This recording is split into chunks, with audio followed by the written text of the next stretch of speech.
It's me. Thank you so much for joining me for this audiobook. In this episode, we'll discuss Chapter 10, Save Money, from the book The Psychology of Money. If you find value in this episode, please consider giving us a thumbs up. If you haven't already subscribed to the channel, make sure to subscribe so that you never miss an episode.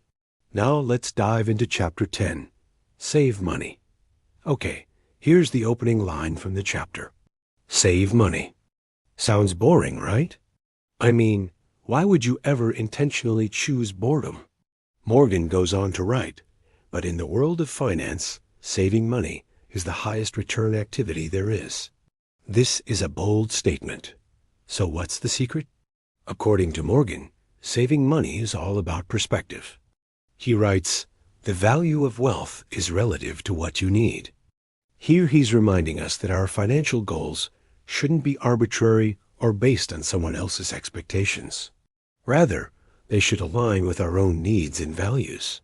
Saving, therefore, is not just about accumulating money, but about achieving a sense of security and freedom in our lives. It's about having enough, not about needing more. Before we move on to the next point, take some time to reflect on what saving money means to you personally. Maybe it's about having enough saved for an emergency fund, or maybe it is about having enough money to retire comfortably. Whatever your reasons, write them down in the comments below. By doing so, you'll not only solidify your thoughts, but also inspire others who may be struggling with their own saving goals. Remember, you're not alone in this journey. There's a community of individuals out there who are striving towards financial freedom just like you. Let's learn and grow together. So what makes saving money such a high return activity? Morgan writes, people think saving money is about denying yourself the things you want now in the hopes that someday in the future you can buy a car, a house, or retire. But saving is actually about enabling yourself to do what you want by giving yourself the flexibility to do it when you want. This is a brilliant observation. Saving money is not just about deprivation and sacrifice. It's about empowerment and freedom. By putting money aside, we're essentially creating a safety net that allows us to pursue our dreams without fear or obligation. We refreeing ourselves from the constraints of circumstance and giving ourselves the power to make our own choices. So the next time you feel tempted to splurge on something you don't need, remember the bigger picture. Ask yourself whether that purchase will truly bring you lasting happiness, or whether it's just a distraction from your true goals. By staying focused and disciplined, you'll be able to build a future that you're excited about. Now, let's talk about the relationship between saving money and status. Morgan writes, buying stuff is a lot more visible than saving money, which is why status is an obstacle to saving. We live in a world where people often equate success with material possessions, where having the latest iPhone or the biggest house is seen as a marker of achievement. But this focus on external markers of success can actually hinder our ability to save money and achieve financial freedom. Why is that? Well, when we're constantly comparing ourselves to others and trying to keep up with the Joneses, we're more likely to overspend and less likely to prioritize saving. But here's the thing. True success is not measured by the size of your house or the brand of your car. It's measured by your own personal fulfillment and sense of well-being. So instead of being caught up in the rat race of material accumulation, take a step back and evaluate your own values and priorities. Ask yourself what really matters to you and focus on building a life that aligns with your own aspirations, not those of others. You might just find that you're happier and more fulfilled as a result. Next, let's look at the importance of saving beyond just retirement.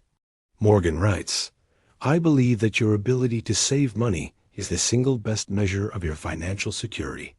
And I don't just mean whether you've saved up enough for retirement, although that's important too. I mean your ability to handle whatever life throws at you, big or small.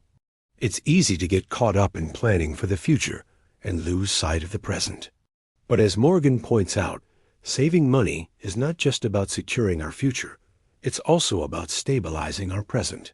By having a healthy savings account, we're better equipped to handle unexpected expenses or seize sudden opportunities that come our way. It's about giving ourselves peace of mind, knowing that we have a buffer to fall back on if things don't go as planned. So while it's important to plan for retirement and other long-term goals, it's equally important to remember the value of saving for the present. By adopting a balanced approach, we can ensure that we're not just preparing for the future, but also living fully in the present. Finally, let's discuss the concept of saving as a way to give yourself permission to quit. Morgan writes, "If you save enough money, you can afford to quit. You could walk away from any situation and not worry about the consequences. That's an amazing feeling." This is a powerful perspective shift. When we think about saving money, we often focus on the practical benefits, like having a safety net for emergencies or being able to afford a comfortable retirement. But as Morgan suggests, there's another side to saving that's often overlooked. Saving gives us the freedom to quit. To quit a job that we hate, a relationship that's toxic, or a project that's no longer serving us. It gives us the power to walk away from things that are not in alignment with our values or goals, and to pursue new opportunities with confidence. But here's the thing. You have to decide what you're willing to quit. Saving money is not just about accumulating wealth. It's also about shedding the things that are weighing us down and no longer serve us. It's about being intentional with our choices and creating a life that we're excited about. So the next time you find yourself stuck in a situation that you don't want to be in, remember that saving money can give you the freedom to quit. You don't have to stick it out or suffer through it. You can choose to walk away and pursue something new. And that's an incredibly empowering feeling. Saving money is not just a financial strategy. It's a mindset, a philosophy, a way of life. It's about making conscious choices, building habits, and focusing on what truly matters. As we wrap up this discussion, I encourage you to reflect on the key takeaways we've covered. Embrace the power of saving and watch as it transforms your financial future and personal well-being. Don't forget to share your thoughts and experiences in the comments below. Your comments might resonate with someone who needs to hear your story. As always, thank you for watching and joining me on this journey of lifelong learning. Until next time, keep saving, keep growing, and keep thriving. See you soon.